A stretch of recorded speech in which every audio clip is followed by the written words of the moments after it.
Assalamualaikum warahmatullahi wabarakatuh. Kami dari kelompok Kimia Dasar 1. Kami beranggotakan 6 orang. Yang pertama, Kinanti Widya Safira. 2, Nasyiwa Natasha Pambudi. 3, Faris Alif Habib. 4, Dwi Nur Alifah. 5, Putri Damai Ati. Dan yang terakhir, Faisal Rais Saputra. Kami di sini akan membahas tentang alkohol.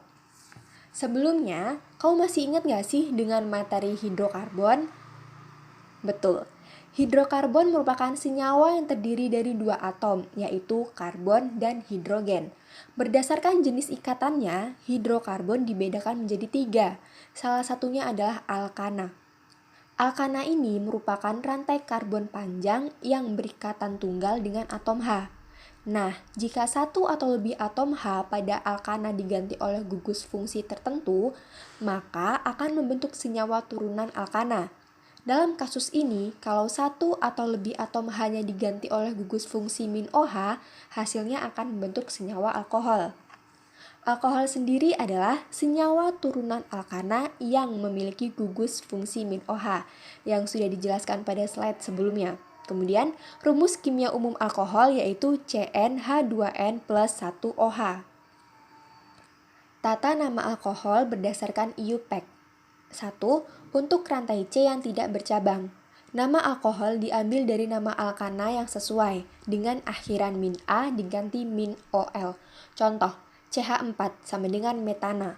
Jika merupakan alkohol maka menjadi CH3OH yaitu menjadi metanol. Posisi gugus min OH dinyatakan dengan angka sesuai letaknya pada rantai alkana. Contohnya 2 butanol. Catatan aja nih ya, penomoran dimulai dari ujung rantai utama yang paling dekat dengan gugus min OH. Yang kedua, untuk rantai C yang bercabang, rumusnya nomor cabang alkil, nama cabang alkil, nomor gugus fungsi, dan nama rantai induk. Contoh, meskipun rantai utama mengikat alkil, penomoran tetap dimulai dari ujung rantai utama yang paling dekat dengan gugus min OH, sehingga terbentuk 4-metil-2-pentanol. Kemudian, jika gugus min OH terletak di tengah rantai utama, maka penomoran dimulai dari ujung rantai utama yang paling dekat dengan alkil, maka akan terbentuk 2-metil-3-pentanol. Dan yang terakhir, jika ada lebih dari satu gugus fungsi maupun cabang alkil yang sama, maka untuk cabang tersebut diberi awalan di 2, tri 3, tetra 4, penta 5, dan seterusnya. Maka akan menghasilkan 3-dimetil 1, 2,2-pentanatriol. Alkohol ROH memiliki bagian hidrofob R dan hidrofil OH. Bagian hidrokarbon dari suatu alkohol bersifat hidrofob, yakni menolak molekul-molekul air. Makin panjang rantai hidrokarbon, maka makin rendah kelarutan alkohol dalam air. Bila rantai hidrokarbon cukup panjang, sifat hidrofobnya akan dapat mengalahkan sifat hidrofil, gugus hidrofil. Peningkatan kelarutan sebanding dengan bertambahnya jumlah gugus hidroksil dalam senyawa. Semakin banyak gugus hidroksil, maka kelarutannya semakin tinggi. Dalam sistem tata nama IUPAC, nama-nama senyawa alkana kehilangan akhiran E dan ditukar dengan ol. Misalnya metana menjadi metanol dan etana menjadi etanol. Ketika diperlukan, posisi dari gugus hidroksil bisa dikenal dari nomor di selang nama alkana dan ol. 1 propanol untuk CH3CH2CH2OH, 2 propanol untuk CH3CHOH-CH3. Bila tidak, sewenang-wenang gugus fungsi yang semakin tinggi seperti aldehida, keton, atau asam karboksilat. Karenanya, awalannya yaitu hidroksi. Contohnya, 1 hidroksi 2 propanon, CH3COCH2OH. Jenis-jenis alkohol dibedakan menjadi 2 yaitu berdasarkan 1. Letak terikatnya gugus OH. Yang pertama ada alkohol primer. Alkohol yang gugus OH-nya terletak pada atom karbon C primer, yaitu atom karbon yang berikatan dengan satu atom karbon lain, contohnya etanol. Yang kedua, ada alkohol sekunder. Alkohol yang gugus OH-nya terletak pada atom karbon C sekunder, yaitu atom karbon yang berikatan dengan 2 atom karbon lain, contohnya 2 butanol. Yang ketiga, ada alkohol tersier. Alkohol yang gugus OH-nya terletak pada atom karbon C tersier, yaitu atom karbon yang berikatan dengan 3 atom karbon lain. Contohnya, 1,1 dimetil 1 propanol. Jenis yang kedua berdasarkan jumlah gugus OH yang terikat. Yang pertama ada alkohol monovalen, yaitu alkohol yang hanya memiliki satu gugus OH. Contohnya 3 pentanol. Yang kedua ada alkohol divalen, yaitu alkohol yang memiliki 2 gugus OH. Contohnya 1,2 pentanadiol. Alkohol polivalen, yaitu alkohol yang memiliki lebih dari 2 gugus OH, seperti pada senyawa 3-metil 1,2,2 pentanatriol yang memiliki rumus seperti pada gambar. Selain itu, alkohol juga memiliki beberapa sifat tertentu nih. Sifat ini biasanya disebabkan oleh gugus fungsinya. Jadi, gugus fungsi adalah gugus atom yang berperan untuk menentukan ciri atau sifat suatu senyawa. Itu tandanya setiap senyawa turun alkana pasti memiliki karakteristik dan sifat yang berbeda. Alasannya ya karena gugus fungsinya juga berbeda dong. Sifat alkohol dibedakan menjadi 2 berdasarkan sifat fisik dan kimianya. Sifat fisik, alkohol bersifat lebih polar karena ada gugus OH sehingga dapat larut dalam air pelarut-pelarut organik lainnya. Tingkat kepolaran alkohol dipengaruhi oleh panjang rantai karbonnya. Semakin panjang rantai karbon, maka semakin menurun juga tingkat kelarutan atau kepolarannya. Etanol dan metanol memiliki tingkat kepolaran yang tinggi karena rantai karbonnya pendek. Alkohol juga memiliki titik didih yang relatif tinggi jika dibandingkan dengan senyawa turun alkana lain. Hal ini disebabkan karena alkohol memiliki ikatan hidrogen. Titik didih ini juga dikenal akan semakin meningkat sesuai dengan peningkatan jumlah atom C dan gugus OH-nya. Sifat kedua adalah sifat kimia dari alkohol. Alkohol mudah bereaksi dengan senyawa lain. Hal ini karena gugus OH pada alkohol cukup reaktif. Nah, setelah mengetahui beberapa macam jenis sifat alkohol, sekarang kita ketahui juga, yuk, kegunaan alkohol dalam kehidupan sehari-hari apa saja ya? Yang selanjutnya yaitu manfaat alkohol atau kegunaan alkohol dalam kehidupan sehari-hari. Yang pertama adalah metanol. Metanol ini digunakan sebagai bahan pelarut kimia, campuran untuk bahan bakar bensin, bahan pembuatan formalin, bahan baku pembuat polimer plastik, dan sebagainya. Yang kedua, etanol. Etanol digunakan sebagai antiseptik, campuran untuk minuman beralkohol, bahan bakar contohnya seperti spiritus, pelarut senyawa organik yang tidak dapat larut dalam air, dan lain sebagainya. Yang selanjutnya, etilen glikol. Etilen glikol digunakan sebagai zat anti beku untuk radiator mobil. Yang keempat, gliserol. Gliserol ini digunakan dalam obat-obatan, kosmetik, pembuatan tinta, dan pembuatan nitrogliserin atau gliseril trinitrat yang dapat digunakan sebagai bahan bakar peledak. Nah, berdasarkan uraian singkat manfaat dari alkohol tadi, berikut ini adalah uraian lebih detailnya tentang manfaat alkohol atau kegunaan dari alkohol. Yang pertama adalah metanol atau CH3OH.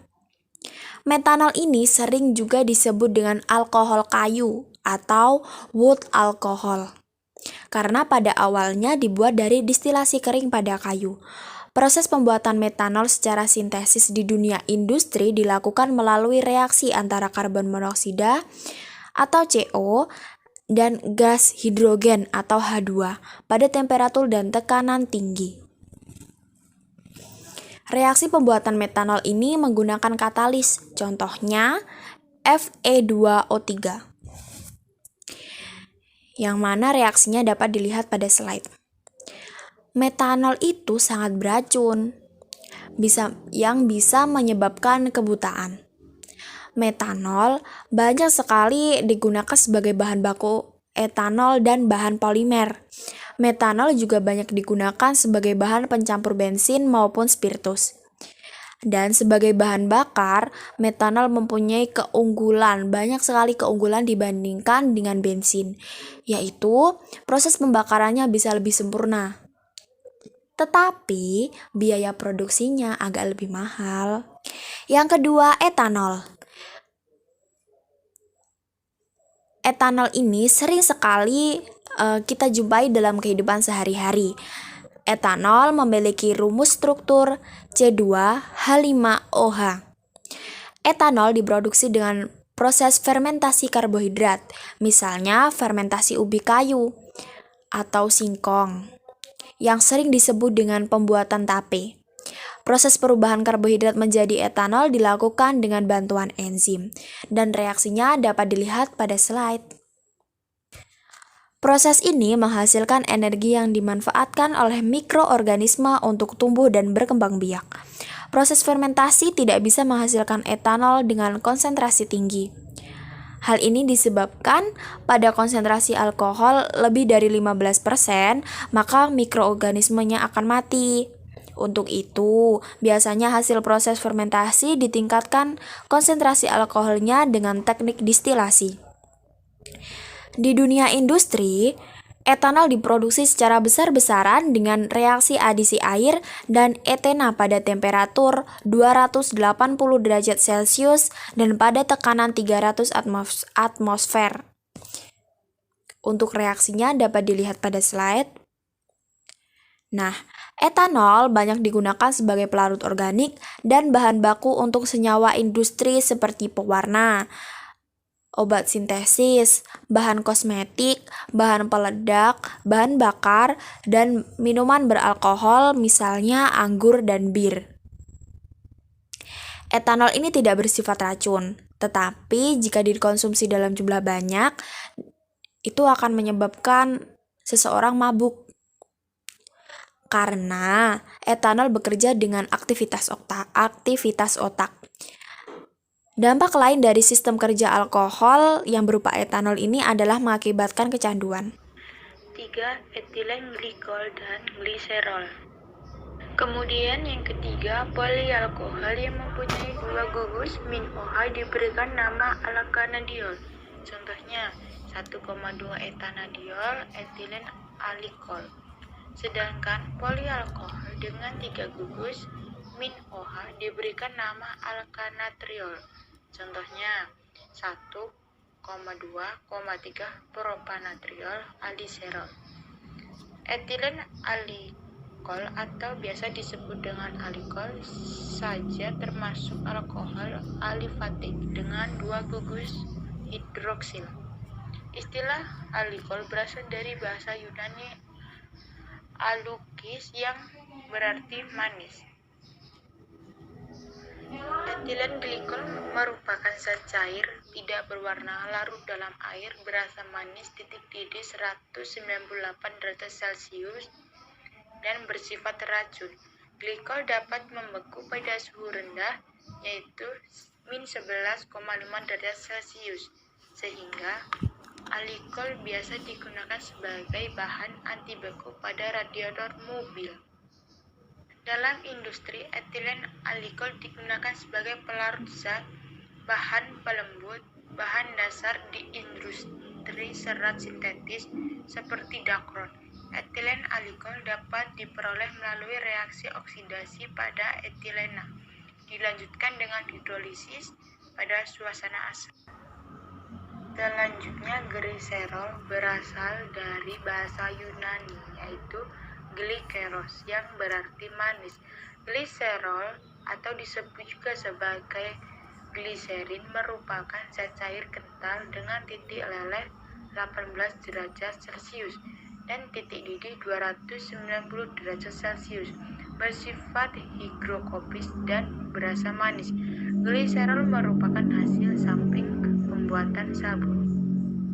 Gliserol banyak digunakan untuk pembuatan kosmetik, pelarut, untuk obat dan pelumas. Selain itu, gliserol digunakan sebagai bahan baku plastik.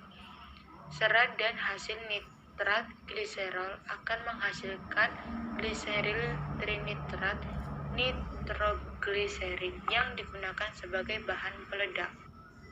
Penggunaan alkohol. 1. Pengawet. Alkohol juga bisa dipergunakan sebagai pengawet untuk binatang koleksi yang berukuran kecil. 2. Otomotif. Alkohol bisa dipergunakan sebagai bahan baku otomotif. Etanol dan metanol bisa dipergunakan untuk membakar semakin bersih dibandingkan bensin dan diesel. Alkohol bisa dipergunakan sebagai anti beku pada radiator untuk menambah penampilan bensin pembakaran dalam. Metanol bisa disuntikkan ke dalam mesin turbocharger dan supercharger. Ini akan membandingkan masuknya udara ke dalam pipa masuk, menyediakan masuknya udara yang semakin padat. Keasaman alkohol. Alkohol yaitu asam lemah karena perbedaan keelektronegatifan selang oksigen dan hidrogen pada gugus hidroksil yang memampukan hidrogen lepas sama sekali dengan remeh. Bila di tidak jauh karbon hidroksi terdapat gugus penarik elektron seperti vinil dan halogen.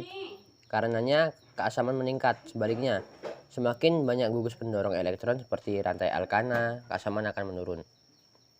Pada industri, alkohol diproduksi dengan beberapa cara, yaitu dengan fermentasi memakai glukosa yang diproduksi dari gula, dari hidrolisis amilum. Fermentasi alkohol ini ditolong dengan kamir dan suhu di bawah 37 derajat Celcius. Selain fermentasi glukosa, roda pembuatan alkohol juga bisa diproduksi dengan mengkonversikan aukrosa dan enzim invertase menjadi glukosa atau fruktosa.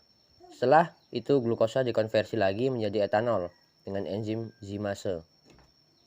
Dengan hidrasi langsung memakai etilena, hidrasi etilena atau alkana lain dari ronde Charking di minyak bumi yang didistilasi. Sifat racun alkohol. Beberapa efek dari konsumsi etanol jangka panjang. Sebagai tambahan, untuk wanita hamil akan menyebabkan sindrom alkohol fetal. Etanol pada minuman beralkohol telah dikonsumsi manusia sejak ratusan tahun. Prasejarah dengan beragam tujuan kegunaan yang berbeda-beda. Konsumsi alkohol dapat dalam banyak agung akan menyebabkan seseorang teler atau mabuk. Bila minuman beralkohol dikonsumsi berkali-kali dari banyak berlebihan, karenanya bisa menyebabkan kegagalan pernapasan dan kematian. Karena etanol bisa menghilangkan kesadaran, manusia yang mengkonsumsi bisa memperagakan perbuatan buruk yang tidak disadari. Demikianlah presentasi dari kelompok kami. Bila ada kekurangan, saya mohon maaf, pada Allah saya mohon ampun. Wabillahi taufiq wal hidayah. Wassalamualaikum warahmatullahi wabarakatuh.